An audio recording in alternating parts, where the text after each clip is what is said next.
तो तुझे शिव का दर्शन हो।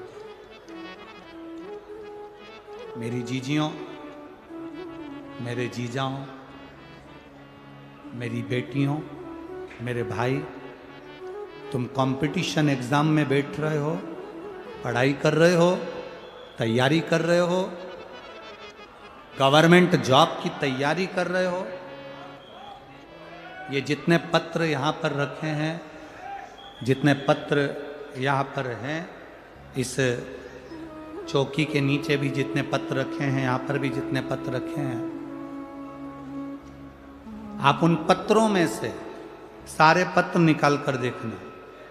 जिन जिन बेटों ने, जिन जिन बेटियों ने गवर्नमेंट जॉब की तैयारी करी और शंकर भगवान पर भरोसा कर कर और अपना कर्म पूरा कर कर एग्जाम दिया, उनकी नौकरी लगी। कम से कम इसमें से 70% पत्र ऐसे हैं जिसमें नौकरियां लगी, जहां बच्चों को सुख का अनुभव हो।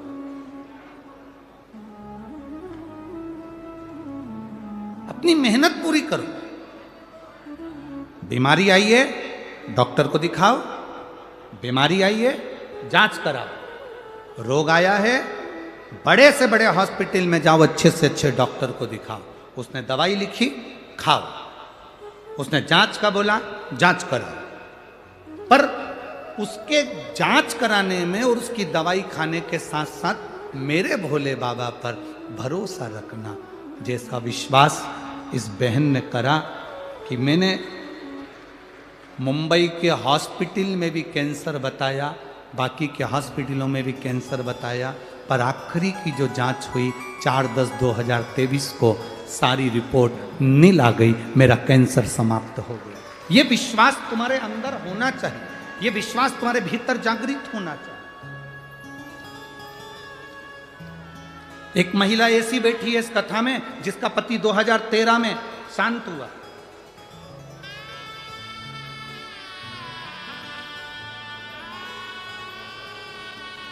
जिसका पति 2013 में शांत हुआ।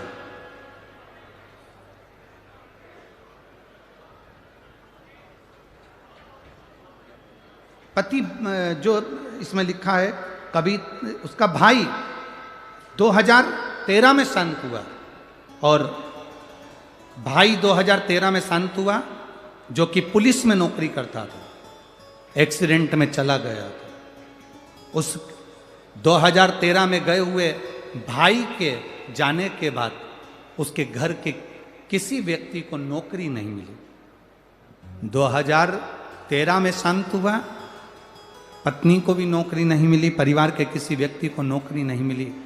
तब मैंने अपने भाई की धर्मपत्नी को कहा, मेरी भाभी को, भाभी एक बार प्रदोष काल में शाम के समय बेलपत्री के पेड़ के नीचे जाके बैठकर श्री शिवाय नमस्तुभ्यम का जाप करो, शंकर भगवान का पशुपति व्रत करो।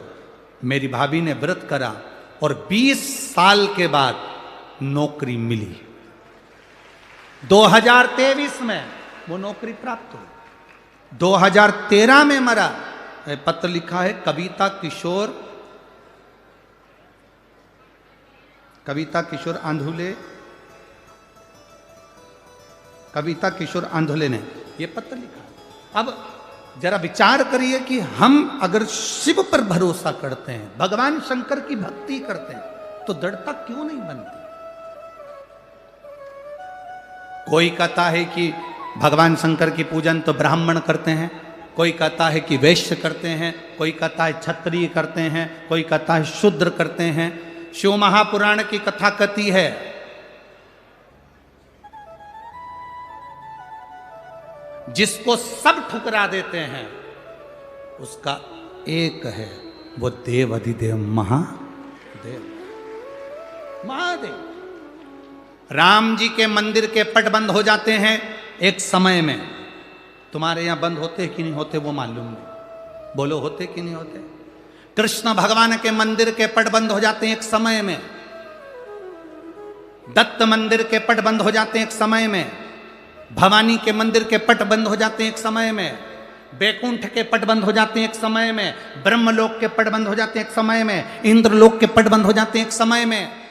केवल एक देवता ऐसा है जिसके दरवाजा नहीं है, पट नहीं है, वो खुले आसमान में कैलाश पर रहता है, इसलिए उसका दरवाजा खुला रहता है।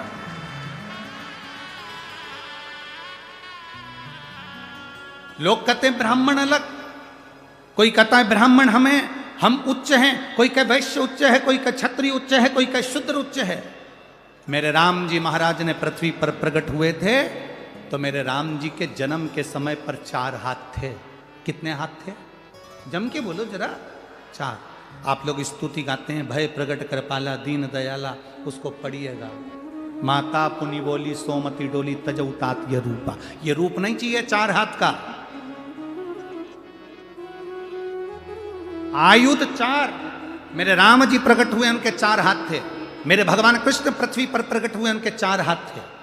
पर माता देवकी ने कह दिया 2 हाथ का पुत्र चाहिए। कौशल्या जी ने कह दिया 2 हाथ का पुत्र चाहिए। राम जी के जन्म के समय पर 4 हाथ इसलिए थे क्योंकि राम जी का 1 हाथ ब्राह्मण है, दूसरा हाथ वैश्य है, तीसरा हाथ क्षत्रिय है, तो चौथा हाथ शूद्र है। ये 4 जो वर्ण हैं ये मेरे भगवान के 4 हाथ हैं और ये बुलंद है।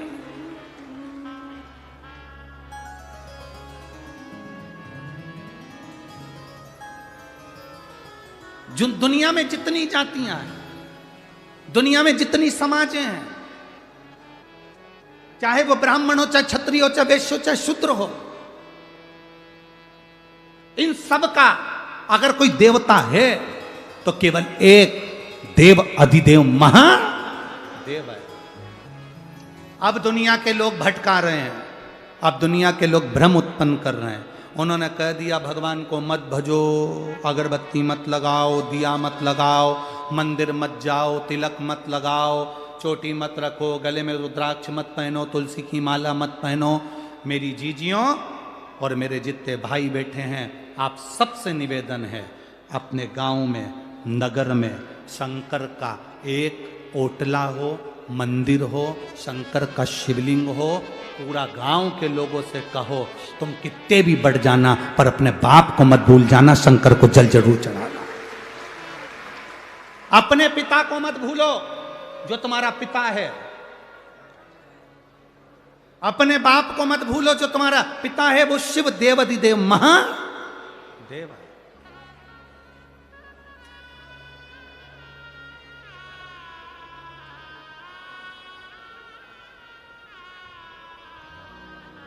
उसको नहीं भूल,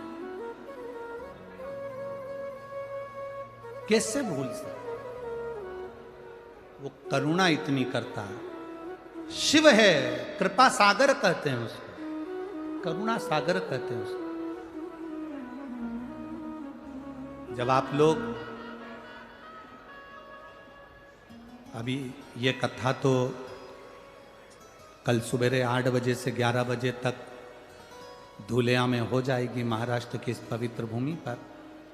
कल की कथा टीवी पर 1 बजे नहीं आएगी, कल की कथा टीवी पर 2 बजे आएगी। 2 बजे का इसलिए रखा क्योंकि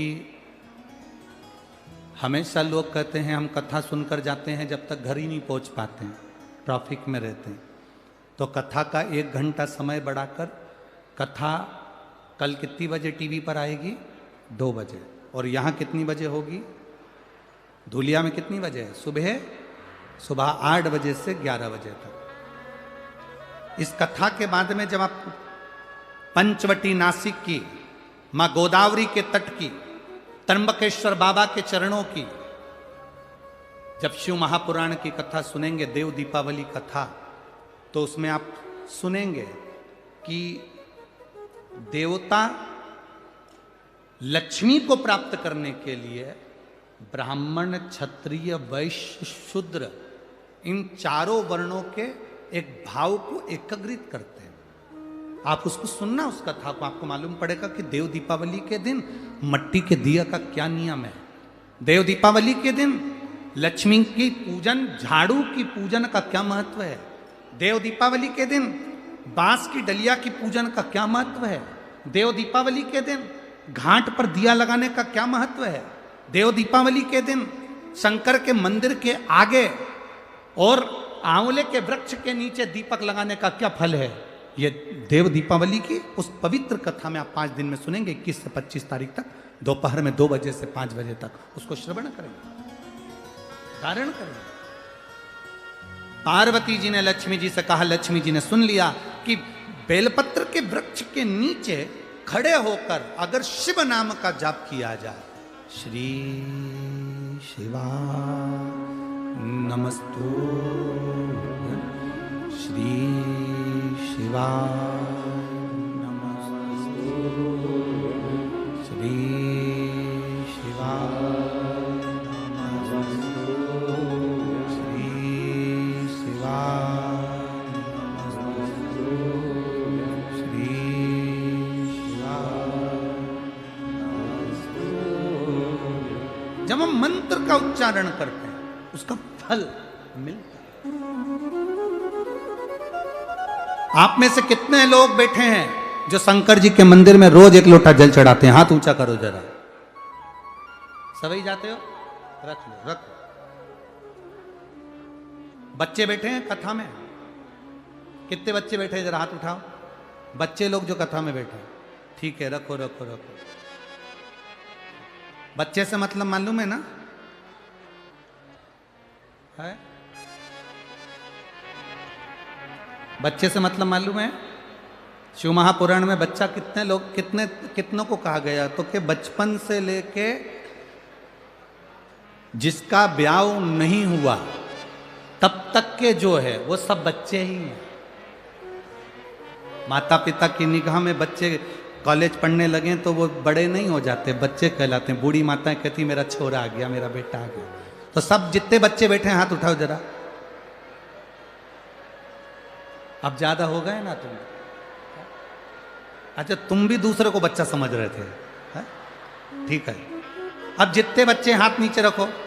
खड़े होने का नहीं बोला, नीचे बैठो, बैठो बैठो, वापिस बैठो, बैठो, बैठ जाओ।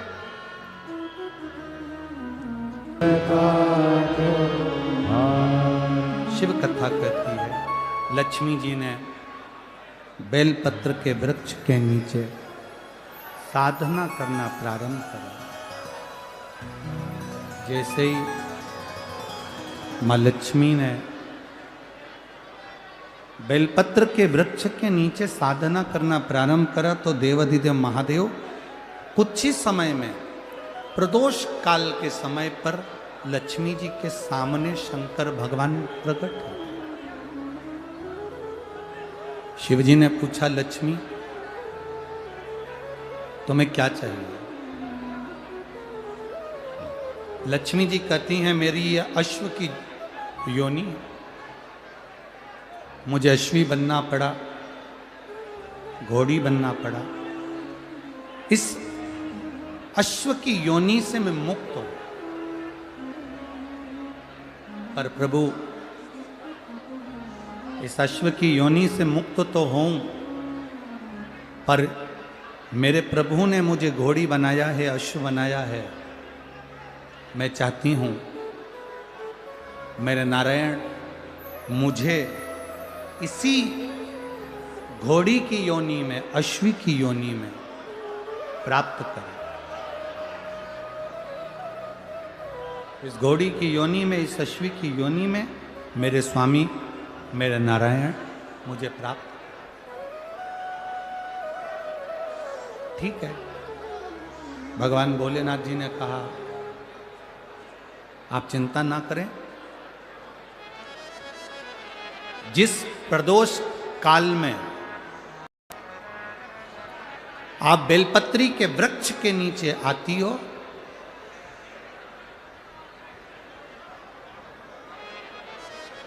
दुनिया का कितना भी दरिद्र व्यक्ति हो, चाहे दुनिया का कोई व्यक्ति ऐसा हो जिसका कभी व्यापार चलता ही नहीं हो, उसने 50 बार बदल के देख लिया, फैक्ट्री चली नहीं रही, जिस काम को करने के लिए जाते हैं वो काम टल जाता है, आज की जगह कल, कल की जगह परसों, परसों की जगह नरसों, काम होता ही नहीं। बेटा बेटी का संबंध करने जा रहे हैं पर हो ही नहीं रहा।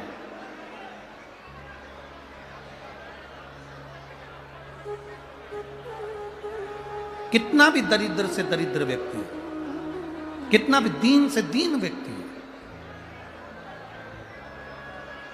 एक नियम वो अगर अपनी जिंदगी में बना ले, प्रदोष काल में, प्रदोष के समय पर बेलपत्री के वृक्ष के नीचे एक बार जाकर नमन करना और प्रदोष काल में शंकर भगवान के मंदिर में दिया लगाना, ये दो चीजें अगर वो 3 महीना भी लगातार कर ले तो उसके जीवन में कभी कोई समस्या आ ही नहीं सकती, कोई दुख आ ही नहीं सकता। एक नियम बना, जैसे जिस नारी को, जिस पुरुष को, जिस बच्चे को, जिस बड़े को चर्म रोग हो जाता है, चमड़ी सफ़ेद पड़ने लगती है, जब चमड़ी सफ़ेद पड़ने लगती है, चर्म रोग जैसा जब हो जाता है या चर्म रोग उसको घेरने लगता है, चमड़ी जब सफ़ेद पड़ने लगे या चमड़ी काली पड़ने लगे या चर्म रोग सोराइसिस जैसी बीमारी तक के लिए है हमारा,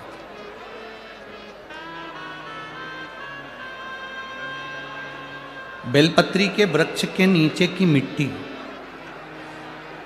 बेलपत्री के वृक्ष के नीचे की मिट्टी, उसको जिस पात्र के अंदर शिवलिंग बनाने के लिए हम गलाएं, जिस पात्र के अंदर हम शिवलिंग बनाने के लिए उसको गलाएं और शिवलिंग का निर्माण कर कर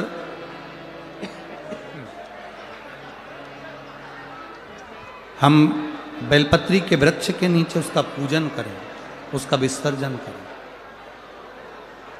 और बेलपत्री के नीचे की जो मिट्टी है जिस पात्र में गलाई जाती है, उस पात्र के पानी का स्नान, उस मिट्टी का थोड़ा सा भाग अपने शरीर पर लगाकर, जहाँ सफ़ेद चमड़ी हो रही हो या श्वेत चमड़ी हो रही हो वहाँ लगाकर और उसका स्नान करना यदि हम प्रारंभ करें। परंतु प्रदोष जैसे अपन शंकर भगवान के मंदिर जाते हैं, दर्शन करते हैं, पूजन करते हैं, उसी तरह बेलपत्री के वृक्ष के नीचे की मिट्टी को गलाकर हम शिवलिंग का निर्माण करते हैं। स्नान करना या शरीर पे लगाने के साथ में सबसे ज़्यादा जरूरी है शंकर भगवान के उस शिवलिंग की पूजन करना, पार्थिव लिंग की पूजन करना। लगभग 2 शिवरात्रि निकलेगी महीने की और बाबा जहाँ जहाँ से चमड़ी सफ़ेद हो रही होगी वहाँ वहाँ से धीरे धीरे बाबा अपने असली रंग को देना प्रारंभ कर देता है। इतना बेलपत्री के वृक्ष की पार्थिव लिंग निर्माण और पूजन की उस मिट्टी का इतना वर्णन हमारे शास्त्र करते हैं, इतना वर्णन।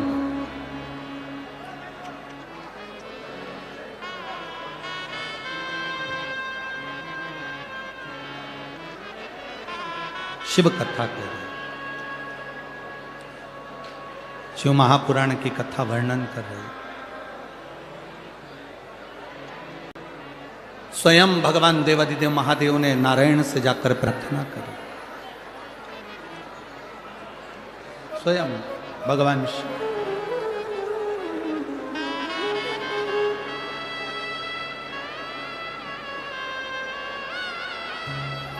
शंभु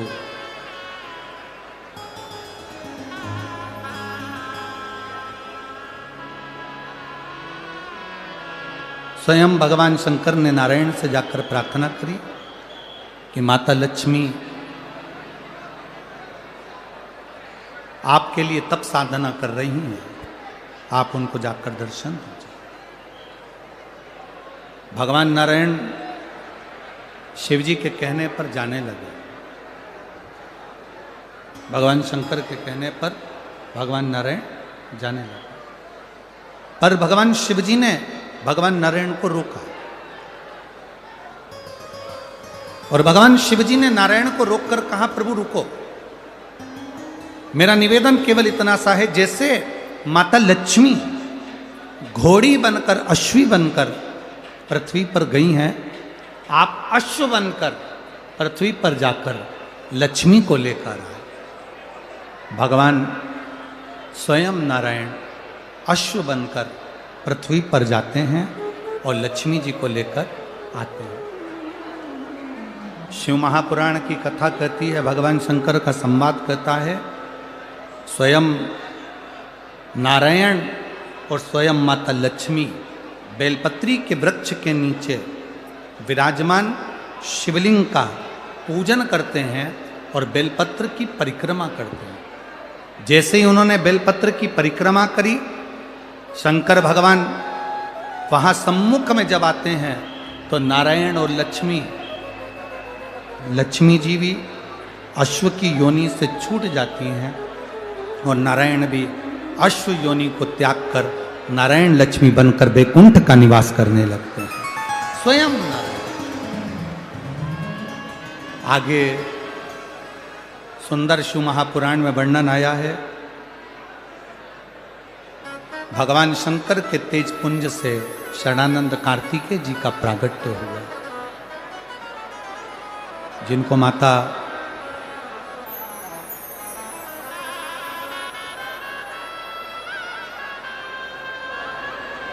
पार्वती जी ने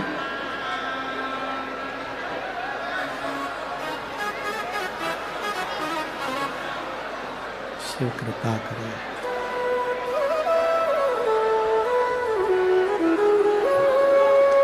शरणानंद कार्तिकेय जी का संवाद आता है, जहाँ पर माता पार्वती जी स्वयं कार्तिकेय बाबा से कहती हैं कि कार्तिकेय, तारकासुर के हृदय में तुम्हारे पिता शिव बसते हैं,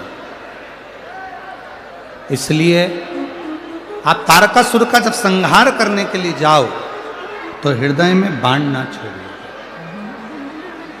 हृदय में कोई बाण ना छोड़ा जाए। तब स्वयं कार्तिकेय जी ने तारकासुर का संहार करा पर हृदय में बाण नहीं छोड़ा। आगे समय के अनुकूल शिव महापुराण की कथा कहती है, माता पार्वती जी ने भगवान शिव जी से भगवान गणेश और कार्तिकेय के मंगल विवाह का प्रसंग का वर्णन किया। भगवान गणेश जी रिद्धि सिद्धि को लेकर पधार रहे हैं, जोरदार ताली बजाएं। बोल श्री गणेश जी महाराज की।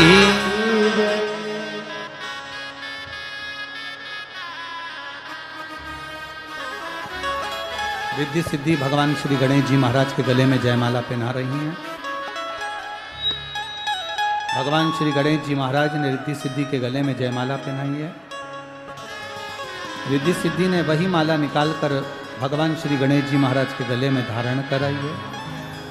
श्री गणेश जी महाराज ने रिद्धि सिद्धि के कंधे पर अपना हस्त,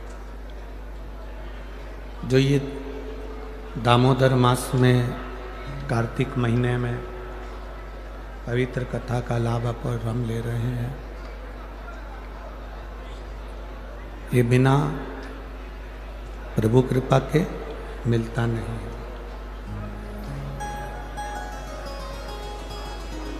यदि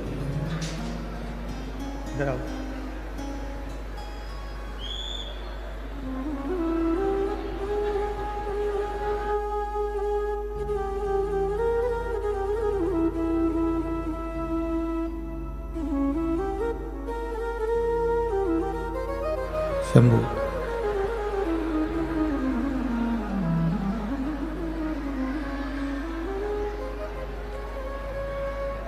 भगवान शिव की पवित्र कथा का लाभ आप और हम ले रहे हैं।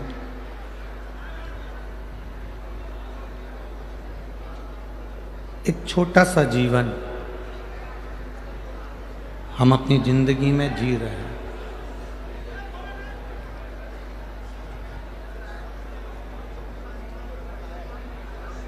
कल कथा में कहा था कि 84 लाख योनियां काटने के बाद में यह मानव की देह मिलती है। 83,99,999 योनियां जब पूरी की पूरी निकल जाती है, ये योनियां पूरी कट जाती हैं, ये योनियां पूरी समाप्त हो जाती है,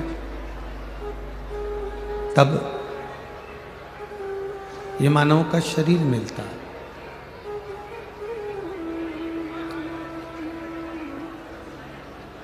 और इस मानव के शरीर को यदि हम व्यर्थ में गंवा दें तो फिर हमारा मानव का जीवन लेना श्रेष्ठ नहीं है।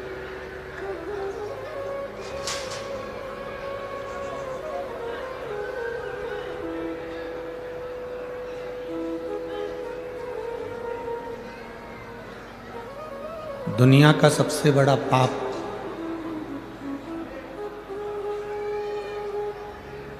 कौन सा है?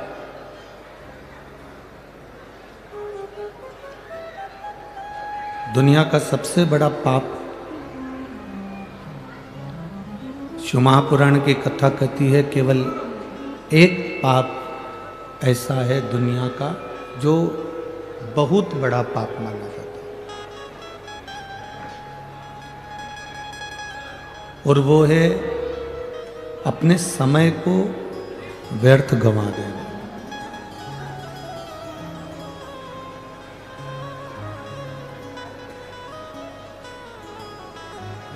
दुनिया का सबसे बड़ा पाप है अपने समय को व्यर्थ गंवाना। जो परमात्मा ने समय हमको दिया है, जो परमात्मा ने हमको समय प्रदान करा है, वो समय हमारा कर्म के प्रति जागरूक हो।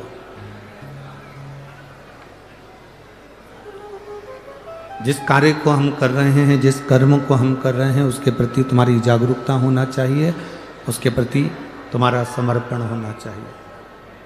अरे कल जैसा साउंड कर दो भैया।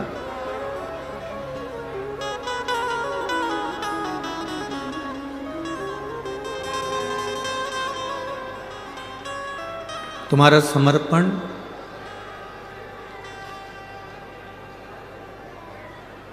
कर्म के प्रति पूर्ण हो। शिव महापुराण की कथा कहती है कि दुनिया का सबसे बड़ा पाप अगर कोई है तो अपने समय को व्यर्थ गंवाना।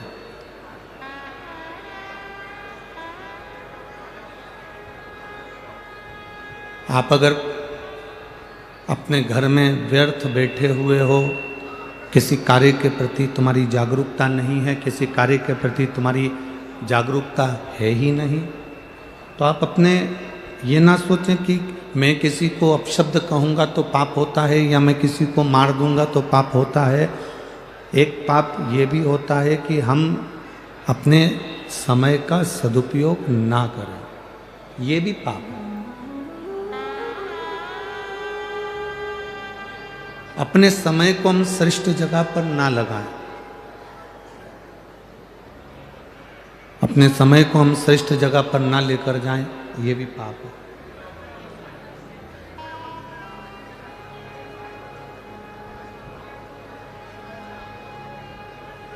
इक्कीस 21,600 श्वास में से सर्वश्रेष्ठ श्वास, सबसे अच्छी श्वास, 21,600 श्वास में से सर्वश्रेष्ठ श्वास अगर कोई होती है तो वो कौन सी होती है? जिसमें हम किसी भूखे को भोजन करा रहे हों, हम किसी प्यासे को पानी पिला रहे हों, या हम किसी दुखी के जीवन में उसके दुख को काटने में साथ दे रहे हों, तब समझना कि हमारी 21,600 श्वास में से वो श्वास श्रेष्ठ है। तब जानकर रखें कि हमारी उन समय की अवस्था में वो हमारी श्रेष्ठता है, उन श्वासों में हमारी सर्वश्रेष्ठता है।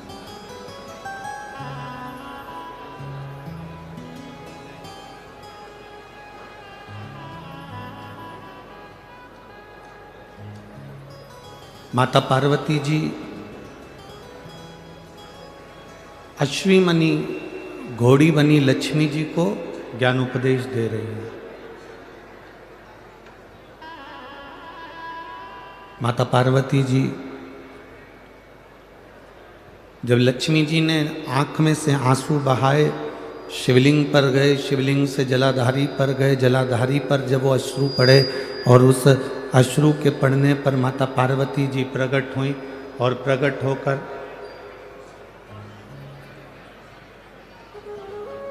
होकर माता पार्वती जी जब सम्मुख में आई, माता पार्वती जब सामने आई तो उन्होंने लक्ष्मी जी को समझाया। माता लक्ष्मी से कहा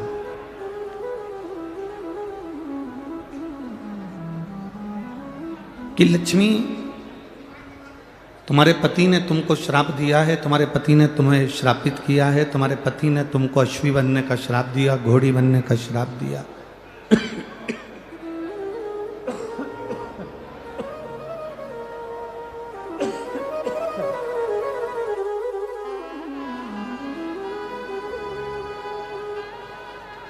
तुम्हें घोड़ी बनने का श्राप दिया, अश्वी बनने का श्राप दिया।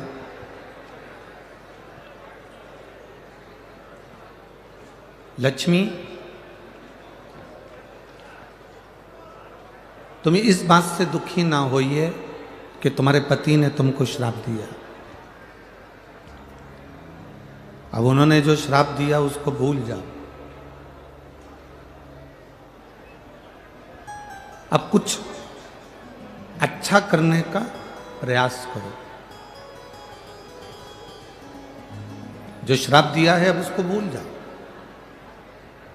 और हम भी आपसे यही कहेंगे कि अगर कोई आपको गाली दे दे, कोई आपको अपशब्द कह दे, कोई आपको ताना दे दे, कोई आपको आड़ा टेढ़ा बोल दे, वो कह दिया, कहने के बाद आप उसको भूल जाइए। उसने कहा, आप उस बात को भूल जाओ। अब बहुत दिन तक अपने बुद्धि में लेकर बैठ जाना, बहुत दिन तक अपनी चित्तवृत्ति में लेकर बैठ जाना कि उसने मेरा अपमान करा है, उसने मुझे गाली दी, उसने मुझे अपशब्द कहा, उसने मुझे आड़ा टेढ़ा कहा, उसने मुझे आड़ा टेढ़ा बोल दिया। बार बार अपनी बुद्धि में उसको घुमाना, अपनी चित्तवृत्ति में लेकर आना, ये श्रेष्ठ नहीं है।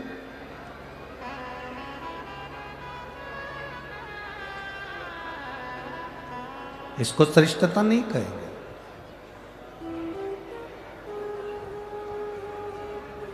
कुछ गलत हो गया, उसे भूल जाइए।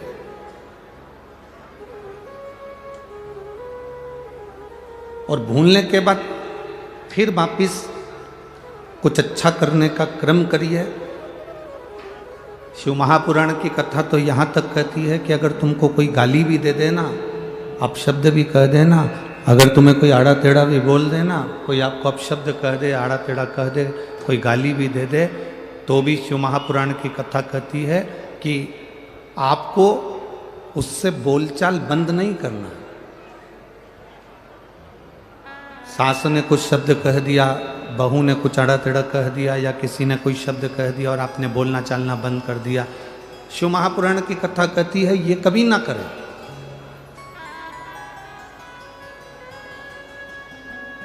किसी ने अपशब्द भी कहा है, किसी ने आड़ा टेढ़ा भी अगर बोला है, किसी ने अपशब्द भी कह दिया, ताने भी दे दिए, गाली भी दे दी, हमको बोलना बंद नहीं करना है, बल्कि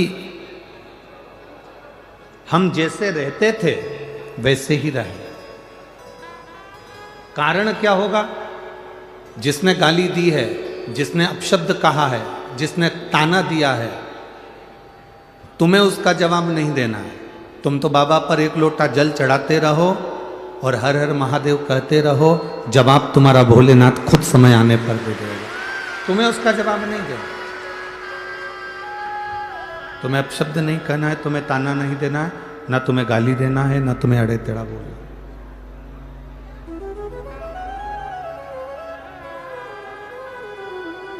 तुम तो अपना जो कर्म है, अपने कर्म में लीन रहिए, कर्म में लगे रहिए, अपने कर्म में लगे रहो, अपने कर्म में लीन रहो, बाकी का वो देख ले।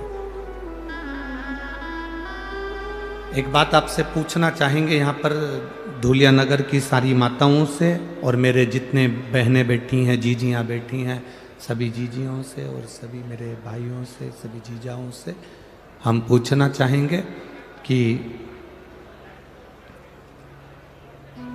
ईमानदारी से बोलो, जितना टीचर ज्ञान देते हैं,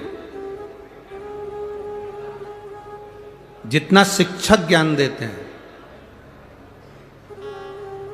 उससे दुगना ज्ञान आज के ज़माने में गूगल और फेसबुक से बच्चे निकाल कर प्राप्त कर लेते हैं। बोलो सही है कि गलत है? ईमानदारी से बोलना, सही है ना? जितना शिक्षक ज्ञान दे रहे हैं, जितना टीचर ज्ञान दे रहे हैं, आज का बच्चा गूगल और फेसबुक पर दिन भर मोबाइल पर जो टीचर पढ़ाते हैं वो बच्चा उसको सर्च कर आधे से ज़्यादा पढ़ाई तो सोशल मीडिया पर पढ़ लेता है। आधे से ज़्यादा पढ़ाई सोशल मीडिया पर पढ़ लेता है। फिर भी हमारे यहाँ, हमारी भारतीय सभ्यता में, हमारे भारत देश की सभ्यता में, हमारे यहाँ शिक्षक, टीचर शंकर और पार्वती का एक रूप माना गया है। हमारे यहाँ का टीचर, हमारे यहाँ का शिक्षक शिव पार्वती का एक स्वरूप माना गया। क्यों? बच्चा कितना भी उसको मोबाइल पर पढ़ लेगा, बच्चा कितना भी गूगल पर सर्च कर लेगा, बच्चा कितना भी इंस्टाग्राम पर देख लेगा, या वो अपनी फेसबुक आईडी पर देख लेगा, या पढ़ाई मोबाइल पर कर लेगा, पर उस बच्चे को एक टीचर की साक्षी जरूरी है। जैसे सनातन हिंदू धर्म में भगवान की साक्षी मूल होती है। आप राम जी का भजन कर रहे हैं तो राम की साक्षी आपके सम्मुख में है। आप भगवान कृष्ण का भजन कर रहे हैं तो भगवान कृष्ण की साक्षी आपके सम्मुख में है। आप देवादिदेव महादेव का भजन कर रहे हैं तो भगवान शंकर की साक्षी आपके हृदय में है। केवल एक सनातन धर्म ऐसा धर्म है, केवल एक सनातन धर्म ऐसा धर्म है जिस धर्म के अंतर्गत आप जिस देवता का स्मरण करते हो उसका प्रतिबिंब आपके मन में, आपके हृदय में और आपकी दृष्टि में रहता है। बाकी के किसी धर्म में आप उसका प्रतिबिंब नजर नहीं कर सकते।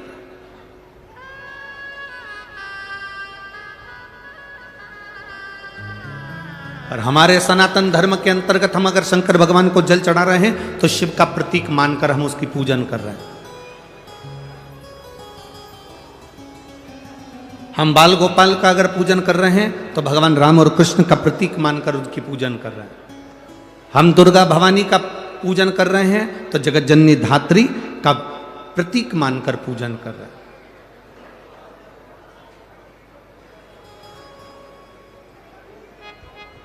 एक शिक्षक, भले बच्चा कितना भी मोबाइल पर पढ़ ले, भले बच्चा कितना भी गूगल पर सर्च कर ले, भले बच्चा कितना भी अपने इंस्टाग्राम आदि जितनी भी विद्या केंद्रित हैं सोशल मीडिया पर, उन सब पर बच्चा कितनी भी पढ़ाई कर ले, फिर भी एक शिक्षक का होना, एक टीचर का होना बहुत जरूरी है। क्योंकि वो टीचर साक्षी का प्रतीक होता है कि तुमने जो विद्या अध्ययन करा, तुमने जो पढ़ाई करी, तुमने जो ग्रहण करा, उसमें एक टीचर की साक्षी है, एक शिक्षक की साक्षी है। और मेरा निवेदन आज के टीचर और आज के शिक्षकों से केवल इतना सा निवेदन हमारा है, टीचर और शिक्षक ये कभी ना सोचें कि बच्चे मोबाइल पर पढ़ रहे हैं या गूगल पर पढ़ रहे हैं या ये सोशल मीडिया पर पढ़ाई कर रहे हैं, बल्कि आज के ज़माने के टीचर और शिक्षक का भार और ज़्यादा हो गया है। आज के ज़माने के टीचर और शिक्षक का भार ये बढ़ना चाहिए कि अब अगर बच्चे सोशल मीडिया पर पढ़ रहे हैं, बच्चे अगर गूगल पे सर्च कर पढ़ रहे हैं, बच्चे अगर मोबाइल पर पढ़ाई कर रहे हैं, तो आज के शिक्षक और आज के टीचर का कार्यभार और ये बढ़ जाना चाहिए कि अब बच्चे अगर मोबाइल पर पढ़ाई कर रहे हैं तो हम हमारे स्कूल में बच्चों को ये सिखाएं कि तुम किसी गलत व्यसन की ओर ना चले जाना और उनका मोटिवेशन करते रहें, उनको समझाते रहें कि तुम गलत विचारों में ना जाए, गलत दृष्टि में ना जाए, गलत भाव में ना जाए।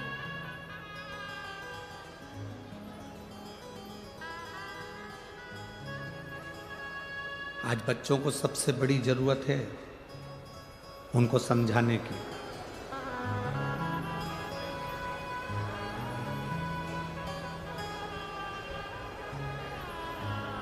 प्रथम गुरु कौन होता है? जम के बोलो जल्दी से। प्रथम गुरु कौन है? मां। दूसरा गुरु कौन है?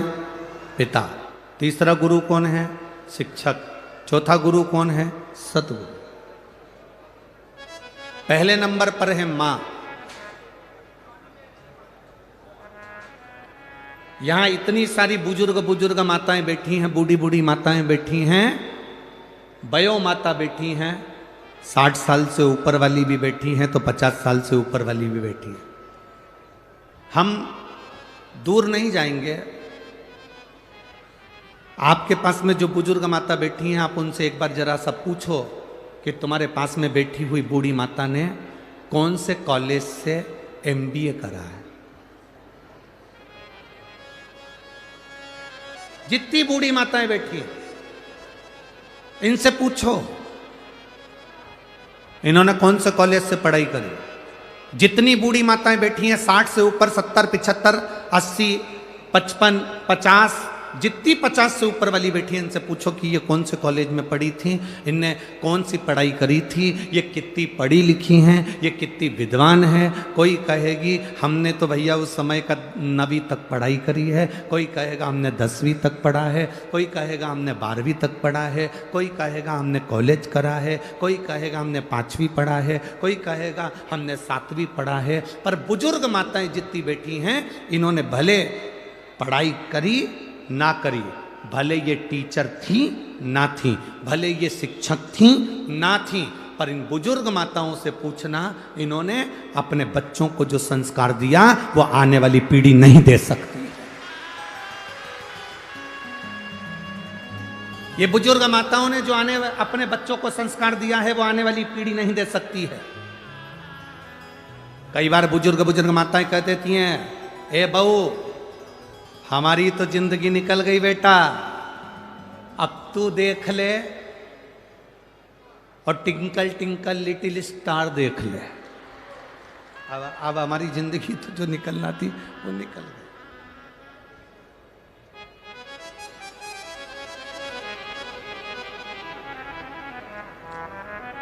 इन बुजुर्ग माताओं ने जो अपने बच्चों को संस्कार दिया, इन बुजुर्ग माताओं ने जो अपने बच्चों को ज्ञान दिया कि बच्चे अपनी माता का आज भी आदर कर रहे हैं। बोलो सही है कि गलत है? बच्चे अपनी बूढ़ी माँ का, घर में दादी का, घर में दादाजी का, घर में बुजुर्ग पिता का आदर कर रहे हैं। जो बूढ़ी माँ ने ना तो पढ़ाई करी, ना कॉलेज गई, ना स्कूल गई, ना कहीं पढ़ने गई, उसके बाद भी अपने बच्चों को उसने संस्कार इतने अच्छे दिए कि आज उसका बुढ़ापा सही निकल रहा है और आने वाली पीढ़ी क्या संस्कार प्राप्त कर रही है और कैसे संस्कार उसको मिल रहे हैं, ये आप अच्छे से जानते हो। आज के समय में जरा सा बच्चा अगर मोबाइल देख रहा हो ना, उस समय पर बच्चे को तुम काम बता दो, उतनी देर में तुम बच्चे का मुंह देख लेना।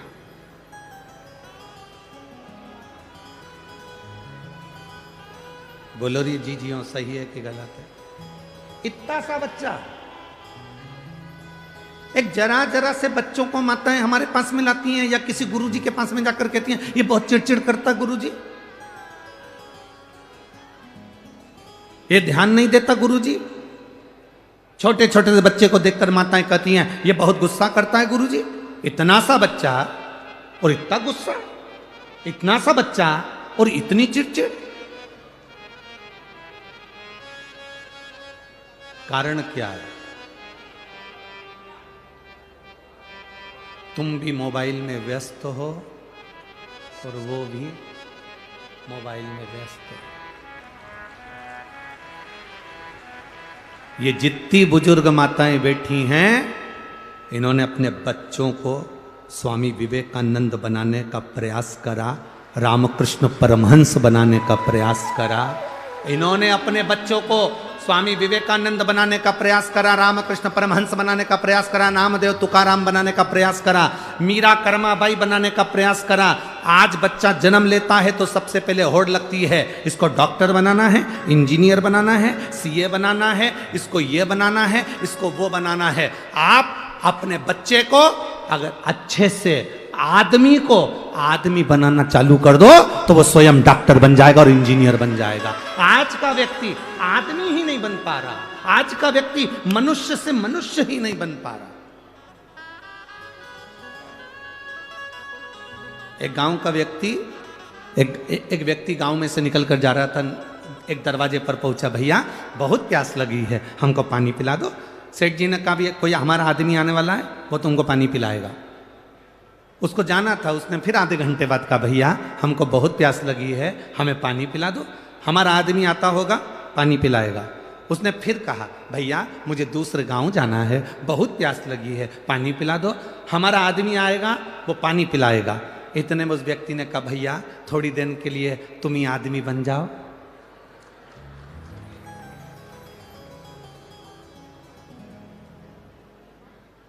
हम स्वयं आदमी नहीं बन रहे, हम स्वयं मनुष्य नहीं बन रहे।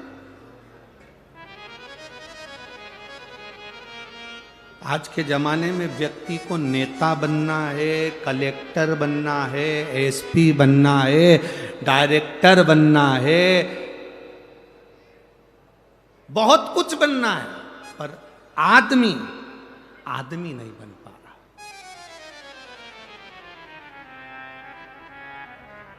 पड़ोस में कोई भूखा सो रहा है,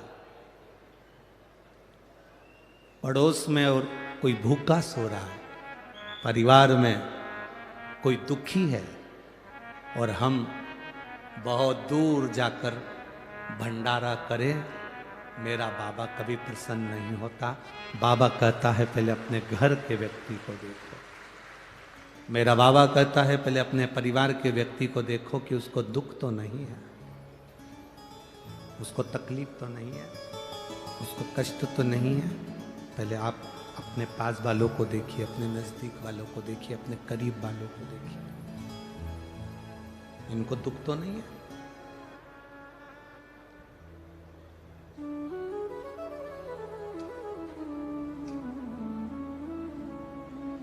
बनो। माँ पहले नंबर का गुरु होती है, प्रथम नंबर का गुरु है माँ, पहले नंबर का गुरु है माँ।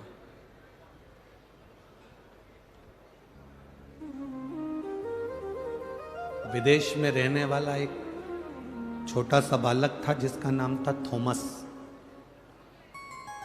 क्या नाम था? जम के बोलो जरा। थॉमस, छोटा सा बालक।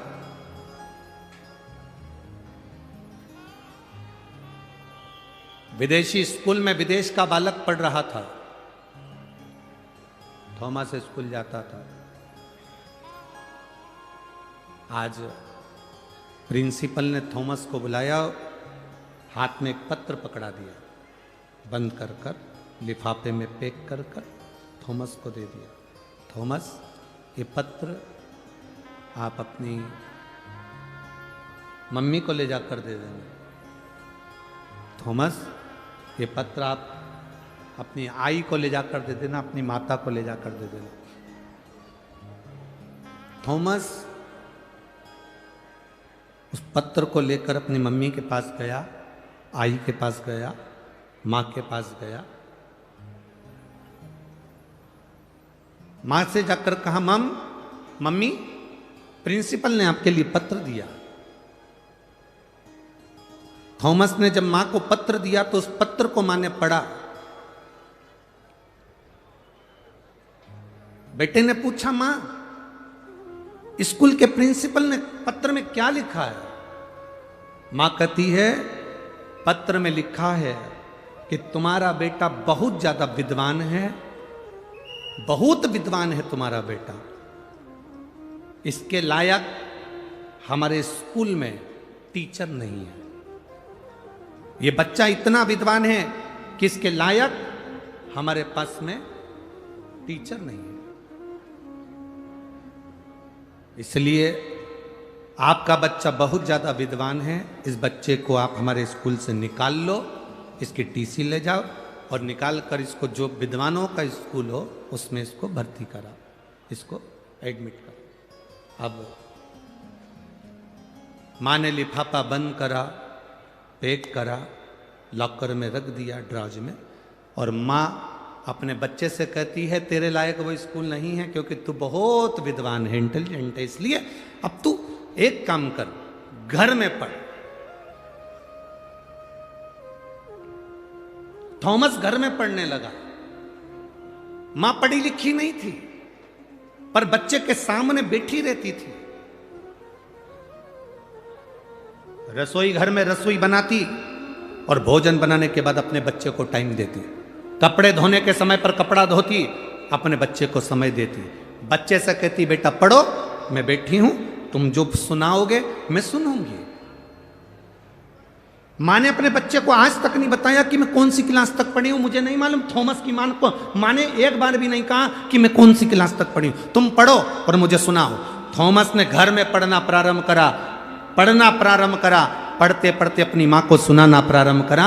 माँ समझती थी, नहीं समझती थी, आता था, नहीं आता था, पर माँ सुनती थी। सुनते सुनते सुनते सुनते थॉमस बड़ा हो गया, विद्वान हो गया, और बड़ा हुआ और बड़ा हुआ। समय आया और एक दिन थॉमस की माँ शांत हो गई, थॉमस की माँ मर गई, और उस थॉमस ने इतना रिसर्च करा, ऐसा वैज्ञानिक बना जिसने हमारे घर में जो बल्ब लगता है, जो ट्यूबलाइट लगती है, उसकी खोज उस थॉमस ने कर दी।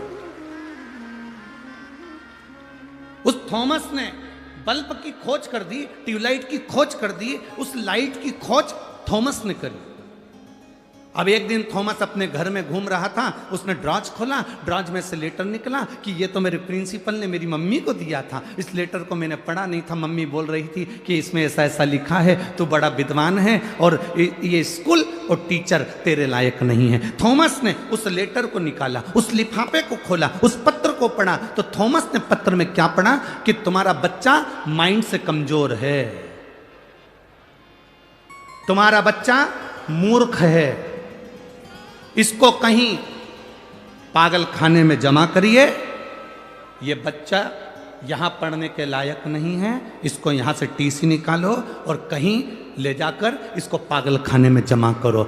मां ने उस पत्र को छुपा दिया, और पत्र को छुपाने के बाद मां ने अपने बेटे को उज्जवल बनाने का प्रयास करा, जैसे थॉमस की मां ने उज्जवल बनाने का प्रयास करा, वो उज्जवलता तुम में आना चाहिए। स्कूल के टीचर कह दें कि तुम्हारा बच्चा नालायक है, स्कूल के टीचर कह दें कि तुम्हारा बच्चा बेकार है, और तुम उसको मान लोगे, और तुम अपने बच्चों को वो उपाधि देने लगते हो कि तुम पढ़ नहीं सकते, तुम्हें ये नहीं आता, तुम्हें वो नहीं आता। बल्कि बच्चों को कहना चाहिए तुझ में वो एनर्जी है बेटा, मुझे विश्वास है कि तेरा मैथ बहुत अच्छा है। बच्चा कहता मेरा मैथ अच्छा नहीं है, बच्चा कहता मेरी विज्ञान अच्छी नहीं है, बच्चा कहता मेरी अंग्रेजी ठीक नहीं है, उस बच्चे को तुम्हें कहना मैंने तेरी राइटिंग देखी है, तो बहुत अच्छा लिखता है, तो बहुत अच्छा पढ़ता है, मेरा विश्वास कहता है तो मैथ में सबसे ज़्यादा नंबर ला सकता है, ये मेरा भरोसा कहता है। वो बच्चे का आप बल बढ़ाओगे, परंतु आप टीचर कह देते हैं कि ये बच्चा इसमें कमजोर है, ये बच्चा ऐसा है, और आप उस बच्चे को वही कहना चालू कर देते हैं तुझमें तो अकल ही नहीं है, तू तो नालायक है, तू तो पढ़ता ही नहीं है, ध्यान देता ही नहीं है, तू तो विद्वान है ही नहीं। सुबह से शाम तक हर घर की माँ अपने बच्चे के पीछे ऐसी पड़ी रहती है, ऐसी पड़ी रहती है। पहले की माताएं अपने बच्चों के पीछे से नहीं पड़ती थी, देखती थी, काम करती जाती थी, बच्चा लिखता जाता था, काम करती जाती थी, बच्चा पढ़ता जाता था। और पहले भी कलेक्टर होते थे, पहले भी एसपी होते थे, पहले भी डीएसपी होते थे, और आज भी कलेक्टर हैं, और आज भी एसपी और डीएसपी।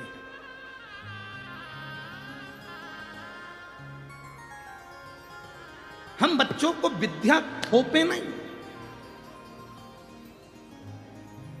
हमने अपने बच्चों को विद्या थोप दी। पहले की माताएं विद्या थोपती नहीं थी, उसको अंदर तक प्रदान करती थी। अंदर तक प्रदान करता। हम क्या दे रहे हैं अपने बच्चों को? सुबह से उठती हैं माताएं और चिल्लाना चालू कर देती है, तैयार हो जाओ, स्कूल की वैन आने वाली है, गाड़ी आने वाली है। पहले सुबेरे सुबेरे से आवाज आती थी, हरे राम राम राम हरे हरे, हरे कृष्णा। अब सुबह से आवाज आती, उठ रहा।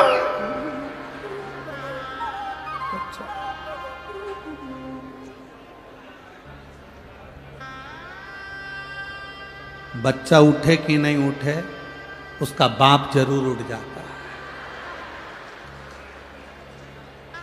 जब इतनी तेज तेज चंद्र घंटा बजाएगी तो फिर तो उठना ही पड़ेगा। पिता जरूर उठ जाता और पिता उठा। पिताजी ने चिल्ला कर कहा, क्यों चिल्ला रही है सुबह सुबह से? स्कूल की वैन आने वाली है, अभी तक उठा नहीं है, उठाओ इसको। पहुंच गई रसोई घर में, बाप अपने छोरा छोरी को उठा रहा, उठ जा बेटा, मम्मी आती होगी, उठ जा। पहले के जमाने में डराते थे, बाऊ आता होगा। आज के जमाने में डराना हो सास को तो कह दो बहू आती होगी, वैसे डर जा बेचारा। अब उठ जा, पिताजी कह रहे मम्मी आएगी, उठ जा। बच्चा उठा, आया, धोया, स्कूल जाने की तैयारी। किचन में, रसोई घर में घर की माँ काम कर रही है। 25 बार बर्तन को सुबेरे सुबेरे गिरा दिया। सास उठ गई। सास ने कहा, बेटा क्या हो गया? बस इसको स्कूल भेजना, अभी तक नहाया नहीं है। इतने में माँ ने कह दिया, मैं टिफिन बना देती हूँ बेटी, तू एक काम कर, उसको तैयार कर दे। क्योंकि ये तो चाहती यही थी कि डोकरी उठे, चाहती उठी, बनाया टिफिन। बच्चा जब वैन में बैठता है, गाड़ी में बैठता है, हाथ हिला के बैठता है और हाथ जोड़ के बैठता है। पीछा छूटा दोपहर के 2 बजे।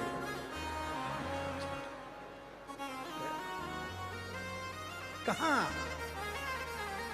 बच्चों को विद्या थोपना नहीं है, बच्चों को विद्या ग्रहण करने का एक तरीका उसकी जिंदगी में लाकर छोड़ना है।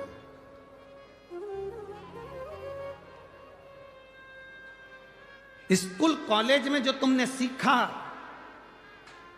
मरते दम तक तुम्हारे काम आया कि नहीं आया?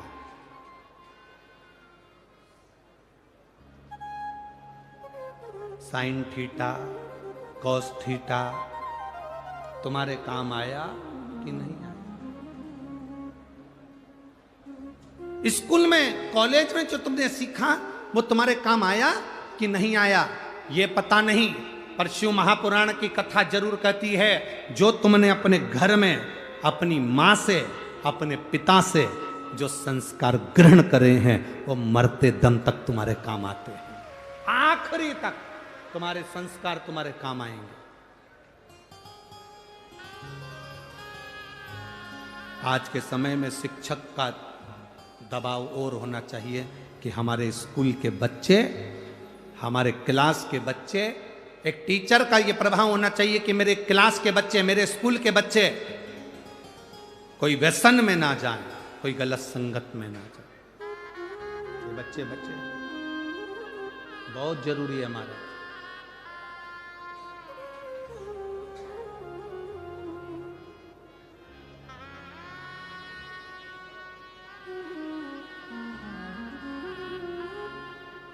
बहुत बुरी स्थिति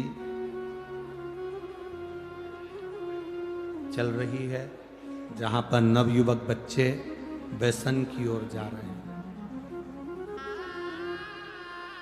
बहुत विचित्र स्थिति, उसमें हमें बचना है। और मत बुरे कर्म कर बंदे, वरना पछताएगा, भगवान की आंखों से बच नहीं पाएगा, तू बच नहीं पाएगा। पाएगा। अरे ओ अज्ञानी मत कर नादानी, अरे ओ अज्ञानी मत कर नादानी। तेरे कर्म का फल भी तू ही पाएगा, जैसा किया तूने तेरे आगे आएगा। मत बुरे कर्म कर बंदे वरना पछताएगा। भगवान की आंखों से तू बच नहीं पाएगा, तू बच नहीं पाएगा।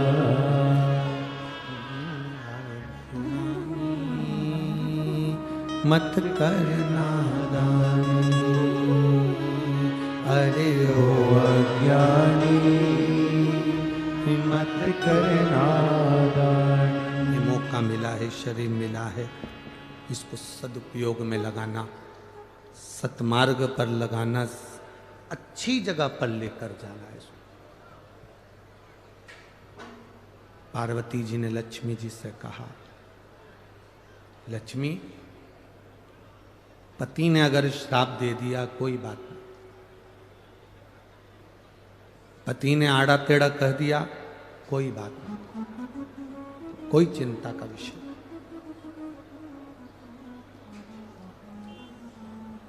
सास अपशब्द कह दे, दिल में लेकर कभी मत जाओ। ए मेरी जीजियों, जितने इस आस्था चैनल के माध्यम से कथा सुन रहे हैं, जितने फेसबुक के माध्यम से कथा सुन रहे हैं, यूट्यूब पर सुन रहे हैं, और इस पंडाल में आज कम से कम इस पूरे प्रांगण में 8 से 9 लाख लोग भक्त भरे पड़े हैं। जितने पंडाल के आसपास में हैं उससे ज़्यादा लोग पेड़ों की छांव में, हम कहेंगे लगभग यहाँ से आधा किलोमीटर दूर भी, हम तो चैनल वालों से कहेंगे कि अगर आपको दिखता हो तो यहाँ से वो दूर तक के पेड़ पौधे देख लो। जिन जिन पेड़ पौधों को आप कवर कर सकते हो, उन पेड़ पौधों के नीचे, पहाड़ के ऊपर, टेकरी पर, गाड़ियों पर, जहाँ आप कवर करें वहाँ तक कवर कर सकते हैं। और इनको देखें कि इनकी भक्ति की लगन कितनी प्रबल है, जो शंकर को प्राप्त करने के लिए अपना घर छोड़कर यहाँ पर, इनकी भक्ति की लगन। जितने इस सभा में बैठे हैं, जितने इस पंडाल के सम्मुख में बैठे हैं, जितने इस शिव महापुराण की साक्षी में बैठे हैं, और जितने आस्था चैनल और फेसबुक यूट्यूब पर कथा सुन रहे हैं, इन सब बहनों से निवेदन और सब भाइयों से निवेदन, किसी के शब्द को, अच्छे शब्द हो उसको जिंदगी में उतार लो। कुछ अच्छा मिल रहा है उसको उतार, कुछ अच्छा प्राप्त हो रहा है उसको ले लो। एक उत्तर दोगे क्या धुलिया वालों? बोलो तो जम के। कुएं का जल, बावड़ी का जल, हापसी का जल, तालाब का जल, समुद्र का जल, बारिश का जल, नल का जल, ट्यूबवेल का जल, क्षीर सागर का जल, खड्डे का जल, जितने जल हैं, इन सभी जलों में सर्वश्रेष्ठ जल कौन सा?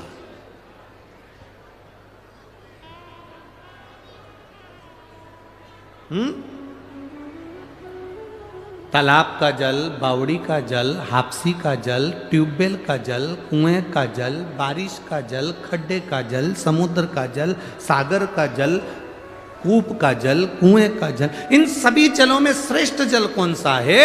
अगर आप अंदाजा लगाएंगे तो आपके स्मरण में आएगा, इसमें सर्वश्रेष्ठ जल अगर कोई सा होता है तो वो समुद्र का जल होता है। कारण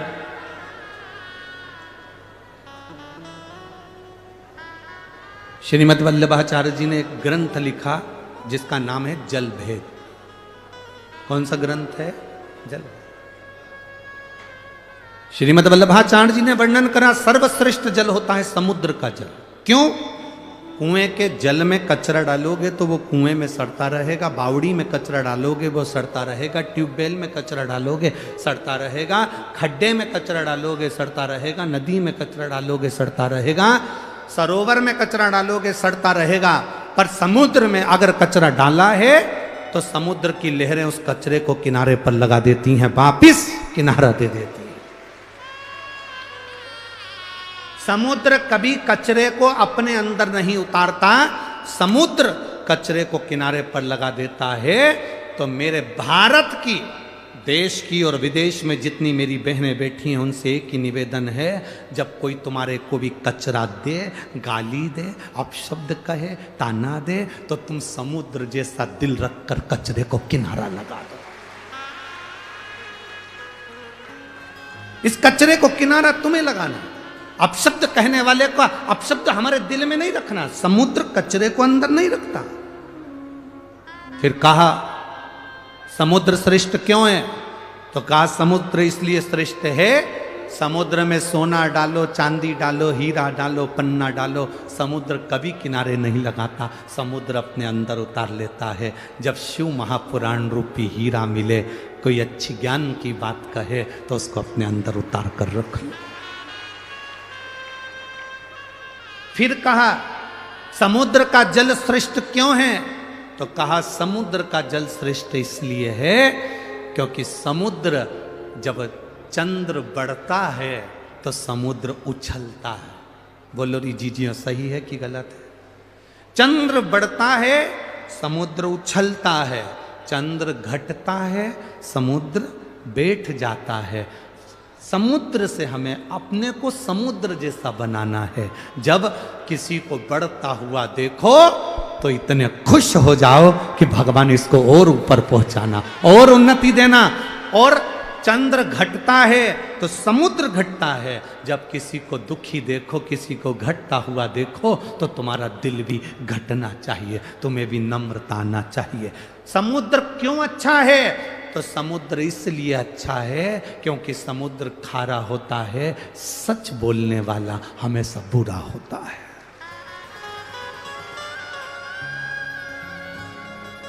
देश विदेश में बैठी हुई मेरी माताओं को, मेरी बहनों को, मेरी जीजियों को, मेरे जीजाओं को, मेरे बच्चों को, मेरी बेटियों को मैं निवेदन करूंगा इस व्यासपीठ से, महालक्ष्मी शिव महापुराण की कथा धूलिया नगर से चल रही है। आज सबसे ज्यादा केस अदालत में, सबसे ज्यादा अगर केस हैं तो प्रॉपर्टी के केस नहीं हैं। आज अदालत में सबसे ज्यादा केस अगर कोई चीज के नहीं, अगर किसी के मर्डर के केस नहीं है, किसी प्रॉपर्टी के केस नहीं है, जमीन जायदाद के केस नहीं है, भाई भाई के केस नहीं है। आज पूरे भारत की अदालत में सबसे ज्यादा केस हैं तो तलाक के केस हैं। भारत की सबसे ज्यादा अदालतों में अगर केस चल रहे हैं तो तलाक के चल रहे हैं। समझौता नहीं बैठ पा रहा, एक दूसरे का सामंजस्य नहीं बैठ पा रहा। जरा सी बात में विवाद हुआ, माँ ने कह दिया जा मेरे घर पर, कमी है क्या? अपने यहाँ कोई कमी है क्या? छोड़िए तेरा ससुराल। और बेटी घर पर जाकर बैठ गई। इधर पति रुष्ट होकर बैठा, बेटी रुष्ट होकर बैठी। माँ ने कह दिया दूसरी शादी करा देंगे। अगर बेटी के भाग्य में अच्छा लिखा होता तो पहले ही भेरू अच्छा मिल जाता, अब तो 4 करा ले तो भी वैसा ही मिलने वाला है। इसलिए जैसा मिला है उसको निभाने का प्रयास करो, उसको समझाने का प्रयास करो, उसको संजोने का प्रयास करो, उसको समाजस बिठाने का प्रयास करो। लड़के से कहो तेरी धर्म पत्नी अच्छी है, उसको लेकर आ, जा प्रार्थना कर, ससुर के पास जा, सास के पास जा। जाकर कहा जब शंकर भगवान अपनी सती के लिए दक्ष प्रजापति के यहाँ जा सकते हैं, जिस दक्ष प्रजापति ने शंकर भगवान को शब्द कहा था, श्राप दिया था कि तू शमशान में निवास करेगा, इसके बाद भी मेरे भोले बाबा दक्ष प्रजापति के दरवाजे पर जाकर अपने ससुर से बात करते हैं अपनी धर्म पत्नी के लिए। तो तुम अपनी बेटे से क्यों नहीं कहते कुछ नहीं, जाओ लेकर आओ उसको, हो गई ना बात, खत्म करो, लेकर आओ। बेटी को समझाओ कोई बात नहीं, जाओ। अगर मान ले तो दूसरी शादी करेगी और वो भी ऐसे ही निकल गया तो मम्मी मैं शादी नहीं करूंगी, मेरे को शादी नहीं करना, तो जिंदगी कैसे निकलेगी बेटा, मैं तो अकेली रह लूंगी। ये संसार, दुनिया के लोग एक किसी की मुर्गी रोड पे मिल जाए तो वो मुर्गी ले जाए, तो आज का व्यक्ति किसको छोड़ रहा है संसार में? किसको छोड़ रहा है? संभलो, अपनी जिंदगी को सार्थक बनाने का प्रयास करो। समझाओ बेटों बेटियों को, ज्ञान दो अपने बच्चों को, भड़काओ नहीं, अपशब्द मत कहो, ताना मत दो, समझाने का प्रयास करो। हो सकता है बेटा जिंदगी में यही लिखी हो, किस्मत में ऐसा लिखा हो, भाग्य के आगे किसकी चली। समझाओ। हम समझाते नहीं हैं, हम उल्टा अग्नि में घी और डाल देते। मत जा तू तो, रहने दे, अच्छा है, क्या करेगी जाके, क्या करेगा जाके, हम उल्टा और घी। समझाओ, जितना ज्ञान दे सकते हो दो। लोग कहते हैं गुरुजी आप शिव पुराण तो कम करते हो, बाकी की बातें ज्यादा करते हो। हमने कहा शिव पुराण सुनते सुनते तो तुम्हारी जिंदगी निकल गई। गीता प्रेस गोरखपुर की शिव पुराण घर में लिया और 25 बार पढ़ लो। पर जो जरूरी है, शंकर भगवान ने अपने जीवन में, दक्ष प्रजापति ने शंकर भगवान को श्राप दिया तो भी शंकर भगवान उनके दरवाजे पर गए। सती माता जलकर भस्म हो गई तो भी शंकर भगवान उनके द्वार पर गए। कभी उन्होंने विरोधाभास नहीं पाला, कभी उन्होंने अपशब्द नहीं कहा, कभी उन्होंने ताना नहीं दिया, कभी उन्होंने गाली नहीं दी। समुद्र जैसे बन जा। कोई ने अपशब्द कह दिया, यहां से सुना, यहां से निकाल। कुंडल काई के लिए पहनते हैं हम? आप लोग कुंडल काई के लिए पहनते हो? सुंदर दिखने के लिए। अरे बोलो तो जम के। कानों में कुंडल काहे के लिए पहनते हो? सुंदर दिखने के लिए नहीं।